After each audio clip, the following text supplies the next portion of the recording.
we are, from what I've seen, one of the only folks in the franchise space that helps people in finding, vetting, and launching franchises that actually has a focus on resales. By the way, guys, it's crazy how much people will reach out for help. Please don't be this person.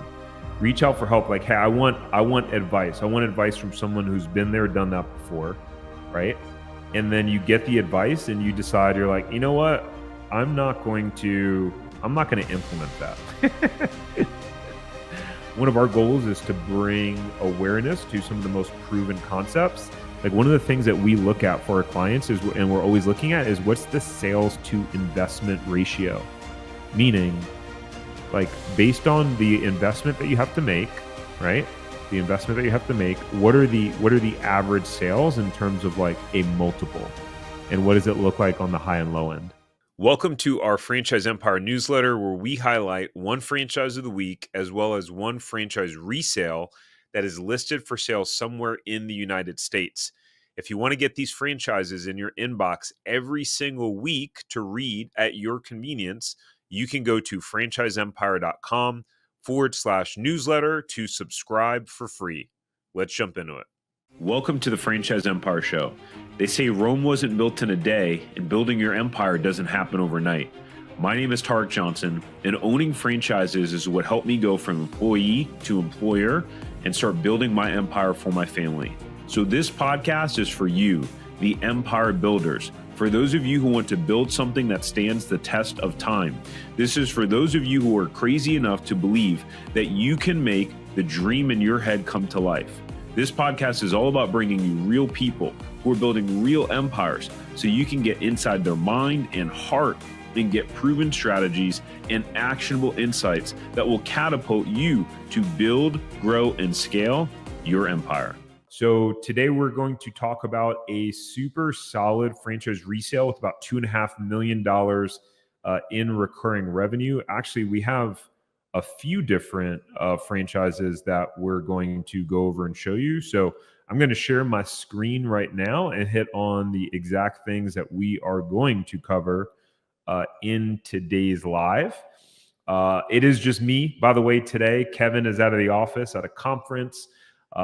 So it is just me today. All right. So in this video newsletter, we're going to cover a super solid franchise resale that has $2.5 million in recurring, actually contracted revenue. We're going to cover a very, very low cost franchise that has recurring revenue. We're going to talk about some business partners that bought an semi-absentee based business. Give you a quick breakdown on that. And then the breakdown of the best franchises to buy, which was a podcast episode that we did. So I'll hit on that briefly. Oh, we got all sorts of people saying where they're tuning in from. So, hey, Calvin from California, James from Orange County, Joe from Long Island, New York. Cool. I was born in New York and Flushing, Queens, and Diane from Philadelphia. I used to live in Philadelphia. And for you California folks, I used to live in California. So we got all sorts of similarities going on here. But let's jump right in. This version will probably be maybe a little bit shorter than the usual one since Kevin is not here and it's just me. By the way, let me drop a quick banner for those of you. We send out this newsletter in this exact format, and I write a blurb every week. So I don't go over it here on this live, but you can get this in your inbox for free every Sunday morning at 8 a.m. Just by going to franchiseempire.com/newsletter, and you can make sure to get it in your inbox. And actually, quick hack, guys. You can actually see all of if you go to franchiseempire.com, if you want to see the past ones, you can go to Empire. So Empire Builders newsletter. This is the page where it would take you so that you can get this in your inbox every week. I think the internet's being a little bit slow here. I'm in a different office right now. Oh, okay. Anyways, if you go to resources and Empire Builder articles, it will show you, there we go, Empire Builder articles. And as long as you're clicked on newsletter articles, you can see all of the past newsletters that we've done. They're all here, which is pretty cool. And then if you want to see them, you want to get them in your inbox Sunday morning and be able to read it at your leisure, then that's by going to that franchiseempire.com/newsletter. That's still being a little bit slow, but you're literally you enter your email address, hit subscribe, and boom. All right, let's dive in. And we've got, so many people that are saying hello. So good stuff. If you guys have any questions, drop them in the chat and I'll do my best to hit them before we leave today. I already see a question coming in. So let's talk about this resale franchise. Pretty interesting. So this is a business called Citywide Facility Solutions. So they are a leader providing facilities management services. So think of just different buildings and businesses where they have different needs for their locations. And so this could be maintenance and or janitorial services for landlords and business owners, making it primarily a B2B sales company. They were established in 1961, but they started franchising in 2021. They have 98 franchise units throughout the country. So, which is pretty cool, in my opinion. One of our goals is to bring awareness to some of the most proven concepts. By the way, when we show these franchises, this is not necessarily an endorsement, but we find what we think are, interesting and attractive potential opportunities. You still got to do your homework and due diligence, right? But this specific opportunity is in Lehigh Valley, Pennsylvania. The asking price is $799,000. That does include franchise fees. This location has been open for 11 years, so since 2013. It had 2023 revenue of $2.7 million. So this is obviously a very established business. And guys, one of the things that's unique about us is, we are, from what I've seen, one of the only folks in the franchise space that helps people in finding, vetting, and launching franchises that actually has a focus on resales. I mean, we've helped probably a couple dozen people at this point acquire franchise resales. It's a really important part of how we serve our clients. Monthly contracted revenue is $215,000. So this is where we got that, $2.5 million in recurring revenue. Because if you multiply the $215,000 a month of contracted revenue, that equates to about $2.5 million in sales. So pretty interesting, right? Because contracted revenue actually would supersede recurring revenue, because recurring revenue could just be, hey, someone comes in on a recurring basis and maybe they're signed up to some sort of agreement.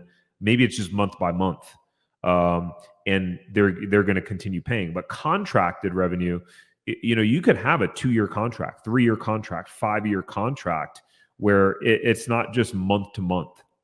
So potentially attractive.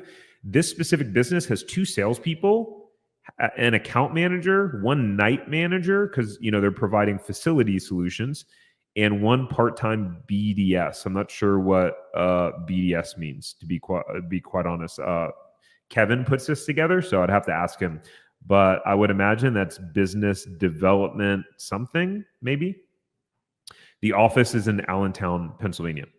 So before we get to the rest of the newsletter, for those of you who want to, obviously, the way that the process works for resales, if you're interested, we can set up a quick, I'm trying to find the thing. Okay, here we go.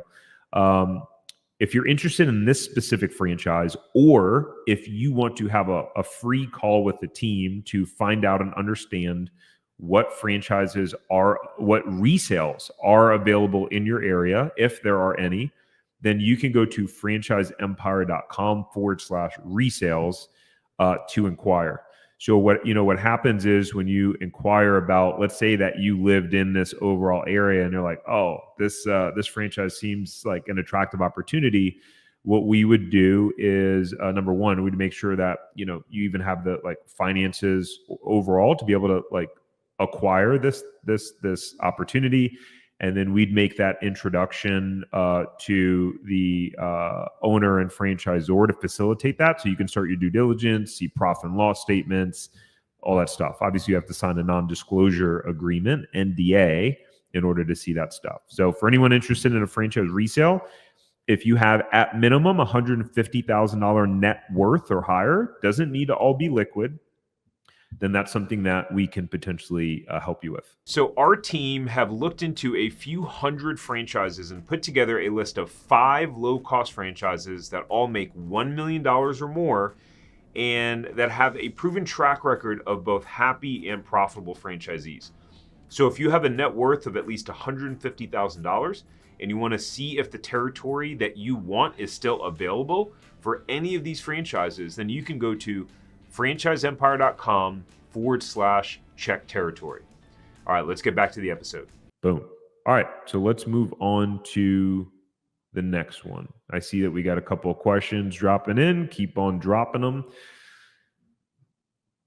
And for those of you watching on Facebook, hit the little like button on the video on YouTube. It's really helpful to make sure that other people see the video.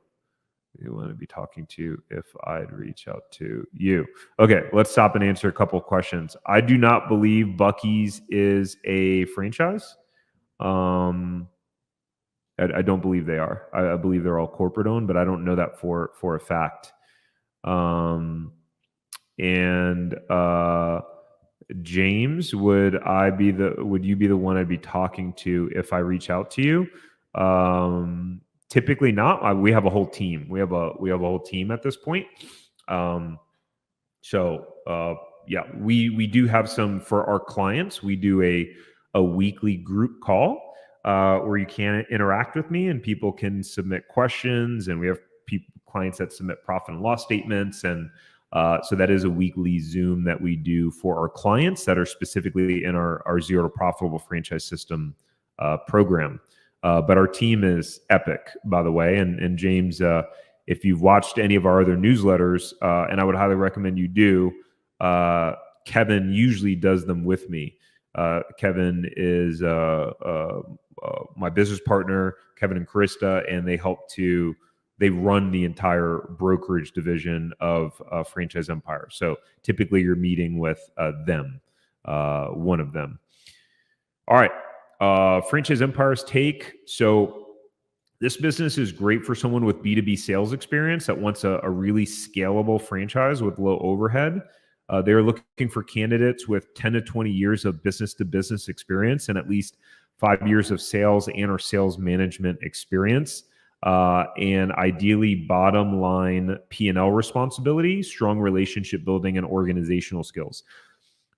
So this part here is, typically like the criteria for brand new candidates launching a new territory. I would imagine that because this is a resale, those requirements maybe are a little bit more flexible for this because this already has 2 salespeople, right? But overall, having that experience will help. According to the FDD, the top 25% of franchise owners have an average. Whoa, that's crazy. The top 20. Okay, it's the top 25%, but the top 25% of franchise owners have an average annual revenue of $18 million, with the median being 15.7. That is absurd. That's crazy. Okay, so keep in mind there are 98 franchise units. So now what this could by saying franchise owners, that could mean that they have multiple territories. So that may not be per territory, but still, even if you have 3 territories, those are still some crazy numbers. And at 25% of people, that's over 20 people. That's pretty insane. By the way, I know that this franchise does have new territory availability. So they mean, probably the odds of them having a resale, probably not, outside of like this specific one. But for those of you, you can go to franchiseempire.com/check territory if you want our team to do a territory check to see if this specific franchise is still available in your area. Again, that's something that our team can do a free call for you to do that. So this business, they have multiple revenue streams: commercial cleaning, janitorial services, other property management services, and it really gives you an opportunity to diversify your revenue streams. And again, a lot of these are recurring or contracted revenue. So pretty cool.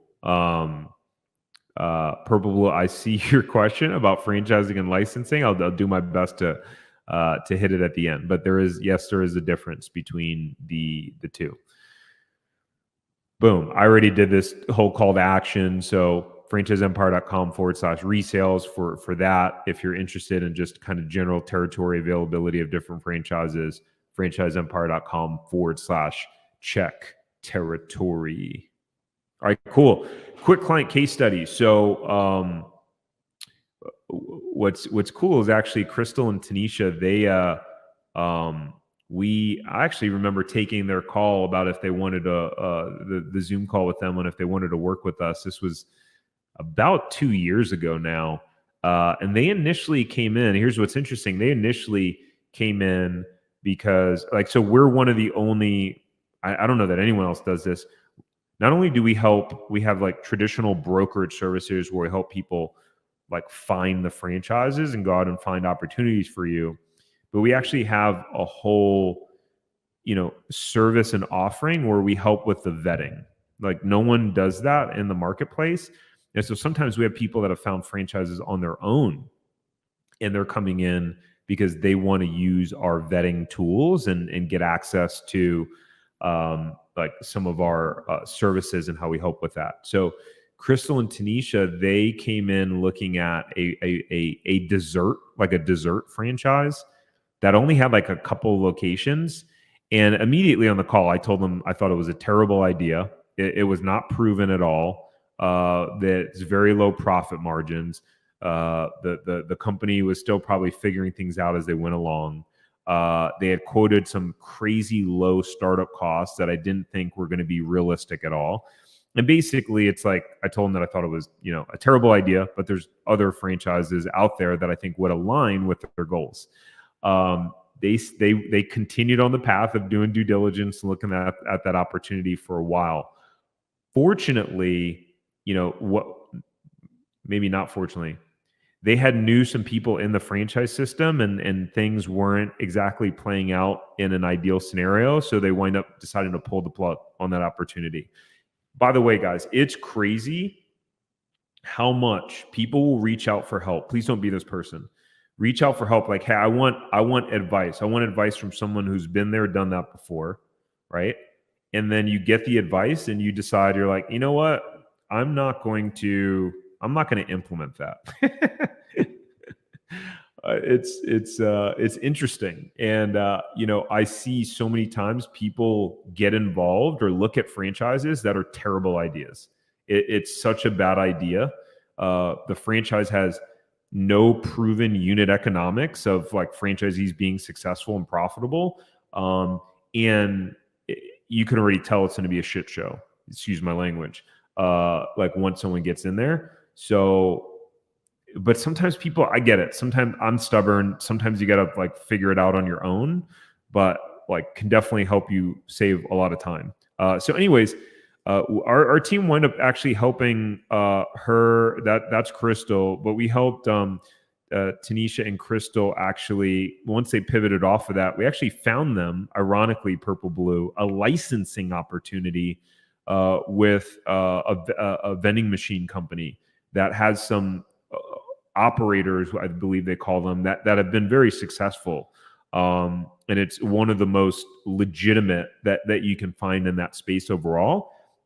And so it's really a true like semi and more so absentee business because what that company does, they help you find the site selections for the actual vending machine locations. And then your job is just to collect the money and make sure that that you are refilling, right? And so you can hire someone that's lower cost labor to do that. Anyways, they had joiners who were a profitable franchise system, and they said, hey, I was surprised by the wealth of knowledge inside the program, all the support from the team at Franchise Empire, and that it was super worth it, and to go ahead and bet on yourself. So we had never really publicly disclosed, outside of like being on a call with our team, how our system works.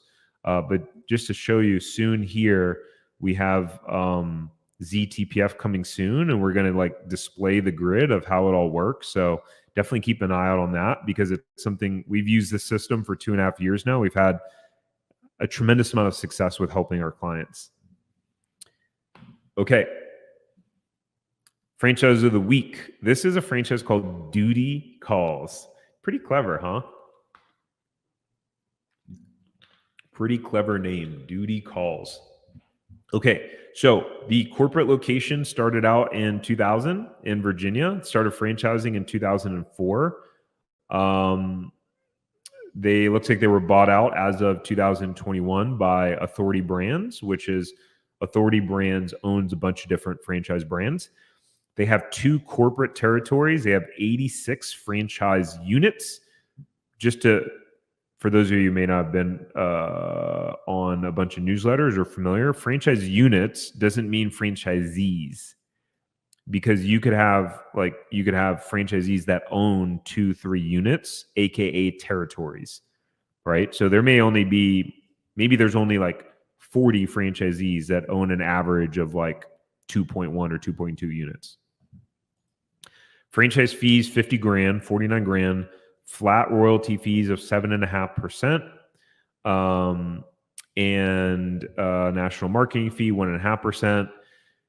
This is about as outside of like some of the cruise planning franchises. This is about as low as it's going to go with a brand that really has kind of a big name and backing behind it, Authority Brand. So investment range is between 64 grand and 83 grand. So less than $100,000 all in. And they do exactly what you think they do. So they offer exterior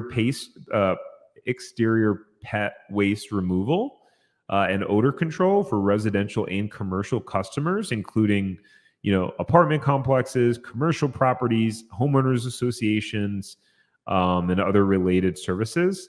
They offer year-round, twice weekly, bi-monthly, monthly, and one-time pooper scooping services for yards of all sizes. They also provide and I would imagine this is the core of their business, waste station setup and supplies, including dog poop bags, bag dispensers, and bins. So how when you go to a park or a rest area and you see those bins where it says please clean up after your pet, and it has the bags you can take, and then it has a garbage can attached. This sort of business that's what they do. They provide those services, install it, provide the maintenance, refills, etc. So it's definitely it's a recurring revenue model overall, because people would squid lips or apartment complex as well. Exactly. But obviously it's a recurring service that you need. What's funny is we're in North Carolina right now, and the place we're staying at has a backyard with that's specifically designed for dogs. It's kind of like a dog run area. The house has all sorts of cool stuff for dogs. We brought our dog with us, and they have one of these in the backyard, which is pretty interesting and ironic. Hey, so if you want to figure out if you should buy a franchise and learn the fastest and easiest way to figuring out the best franchise to buy and everything you need to know about the process, then you'll want to go get access to our Franchise Buyers Academy. In our Franchise Buyers Academy, you'll get a behind-the-scenes look into specific franchises and exactly how much money they are making. You'll get simple formulas for finding money-making franchises and a blueprint on how to scale them into a franchise empire that can be sold for a lot of money later on. You'll be able to finally answer the question on, should I buy a franchise? Now you can get access at franchiseempire.com/FBA. Now let's get back to the episode. Let's talk some numbers, guys. So one of the things, so here's our goal, by the way. we recently were working on our vision statement at Franchise Empire, and our goal is to become the most trusted authority on helping, individuals make money and improve the quality of life with franchising. And so, in the spirit of becoming the most trusted authority, because there's some people where they're like, they want to be the best and they want to be the authority. I don't think there's a ton of value in that if people don't trust you. So our goal is to earn your trust. And one of the ways to do that is to be incredibly transparent, which is one of the reasons why we do these newsletters, because you may have people out there that talk about just the big numbers, but like, what do the rest of the numbers look like? And yeah, like the title, we'll get you with the title. We'll definitely get you with the title. But once you come in, we're going to give you the information. We're going to give you the good, bad, and the ugly. So let's talk about some of these numbers. We can see, number one, that the average gross revenue of the territories in the group, $223,000 for the average, right? And that is including. Okay, there's no fine print that was included here. And the highest gross revenue in a territory to $697,000. Now, for some of you, you may go, that's not a lot of money. $697,000 in a territory. Like, we often, for those of you who have seen our newsletters, we've shown franchises that owners are doing 10, 12, $15 million in a territory. But what you'll see is that based on the startup cost, like, one of the things that we look at for our clients is, and we're always looking at, is what's the sales to investment ratio? Meaning, like, based on the investment that you have to make, right? The investment that you have to make, what are the average sales in terms of like a multiple? And what does it look like on the high and low end?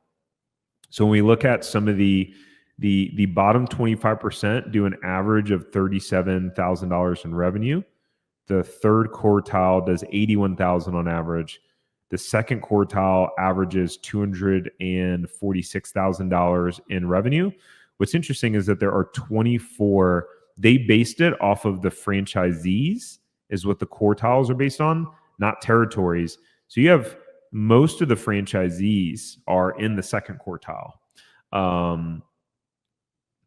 Most of the territories are in the second quartile, with the average gross revenue of the territories being $246,000. So let's say if you have a franchisee that owns 2 territories, like, that would be what, $492,000 based on the average. Now, so your question might be, well, do I have to pay this for all new territories? The answer is no, because some of these, like, startup costs may be one-time cost, or for staff that when you get another territory, you don't have it. But for an additional territory, you would typically pay an additional franchise fee, which are sometimes discounted based on the number that you own. So hopefully that's helpful. So these are the numbers. Highest grossing territory, $697,000. If you only put in 64 grand or 80 grand to get it up and running, and you're getting a 10 time, basically a 10x sales to investment ratio, I think that's pretty interesting. Benefits for the franchisee: they have a nationwide call center, right? So some people ask, like, should I buy a franchise? What's the benefit? Maybe I should start my own thing. Like, these are one of the benefits, right? A lot of these service-based franchises are starting to provide call centers where it's like, you don't have to hire a bunch of staff. You pay the franchisor some sort of nominal fee on a monthly basis, so that all of your calls are being routed to a call center that the franchisor oversees, which is pretty cool. So they field leads and schedule services, so you don't have to answer incoming calls or pay for someone to do that for you, right? Which is pretty cool. Low investment of, you can get one territory of 100 grand. We talked about that. They have some pretty cool territory, some fantastic software that runs the business for the franchisees, also manages the employees and vehicles, which is pretty interesting. It's called BootNet, which is pretty funny. By the way, for those of you who want to see if this franchise or any other franchises are available in your area, you can go to franchiseempire.com/check territory. I just replaced the little banner below. And our team can check and see if this is available or what franchises are available for you. And has reoccurring revenue, right? So reoccurring revenue is huge. It's something I talk about in the top half of the newsletter. I talk about recurring revenue and how it can help you sell your business for more money. So if you didn't get that blurb in that email, definitely go to our website, pull up the the article so you can see it, because it was I think pretty enlightening on how having a business with recurring revenue can help you actually sell the business for more money.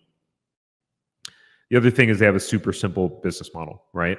And then you're a part of Authority Brands. So Authority Brands has a bunch of different other franchisor companies where you can network and get referrals from some of the sister franchise brands. And you also have opportunities to open multiple franchise brands that are under one umbrella with the company using similar systems and softwares overall. So again, we already talked about that, franchiseempire.com/check territory. Last but not least was the most recent episode of the Franchise Empire Show, where we talked about the best kind of franchises to buy in 2024. You can listen to this on whatever podcast platform that you listen to podcasts. You can watch it on YouTube. Keep in mind, we have a separate YouTube channel for podcasts. So you would type in YouTube, the Franchise Empire Show, and go subscribe to that channel. That's where you can see all of our podcasts. This is a solo podcast that I did from a live stream that we had done. Okay, in terms of really quickly hitting the difference between franchising and licensing, so every franchise is a license, but licenses are not franchises. So essentially, when you sign a franchise agreement, that is a form of a licensing agreement. But licensing on its own, I'm not going to get into like the nitty-gritty of the compliance, but generally in licensing, you cannot require someone to do things a certain way. So a franchisor may say, you have to run your business this way. You have to follow these rules. You like in our food business, like we had to be open a certain amount of days a year. And so like we could get penalized if we weren't. We were also required to use, the franchisor's logo and branding, et cetera.